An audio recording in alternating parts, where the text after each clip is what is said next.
এই কাকার কথাগুলা মনোযোগ দিয়ে শুনে যান। বঙ্গবন্ধু খরায় যদি জুস হয়, তাহলে সবাই বঙ্গবন্ধু বলবেন না, জয় বাংলা বলবেন। ভিডিওটা শেষ পর্যন্ত দেখুন। একজন ফাঁসির আসামি, যার ফাঁসিটা যে কোনো মুহূর্তেই হতে পারে, এখন সে চাচ্ছে গোটা বাঙালি জাতির উদ্দেশ্যে কিছু কথা বলার জন্য। আর সেখানে শুধু যে সরকারি দল তা না, বিরোধী দল থেকে ধরে এনসিপি সমন্বয়ক থেকে ধরে প্রত্যেকটা বাংলাদেশের দল সেখানে বাধা হয়ে দাঁড়াচ্ছে যে শেখ হাসিনার কোনো বক্তব্য, শেখ হাসিনার কোনো কথা কোনো মিডিয়াতে প্রচার করা যাবে না। আর যদিও প্রচার করে তাহলে কঠোর ব্যবস্থা নেওয়া হবে ওই মিডিয়ার বিরুদ্ধে।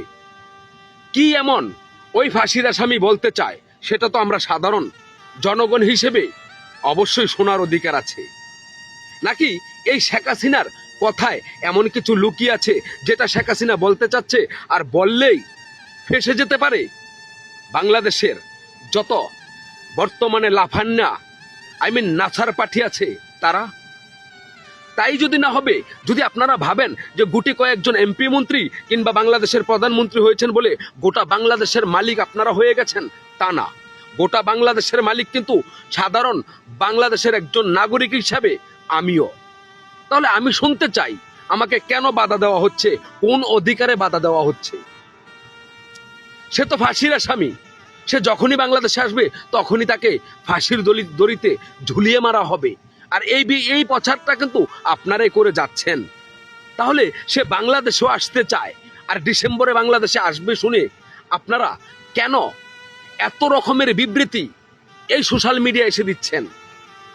সে বাংলাদেশে আসার সাথে সাথে তাকে ফাঁসির মঞ্চে নেওয়া হবে, সে বাংলাদেশে আসার সাথে সাথে তাকে হাজতে নেওয়া হবে।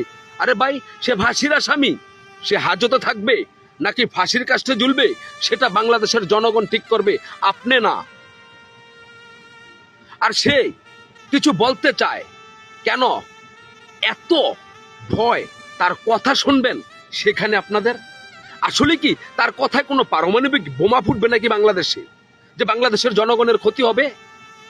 ক্ষতি হওয়ার তো আমি প্রশ্নই দেখি না। কেন আপনারা মিডিয়ার লোকদেরকে এত ভয় দেখাচ্ছেন? কেন তার বক্তব্য আপনারা প্রচার করতে দিচ্ছেন না?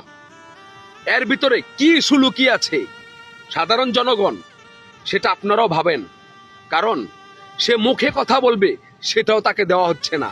তার মানে কি এখানে নিশ্চয়ই 5 আগস্টের নাটকের মূল কিছু বের হয়ে আসতে পারে, যে কারণে তাকে বাধা দেওয়া হচ্ছে এবং তাকে বাংলাদেশেও ঢুকতে নিষেধ করছে।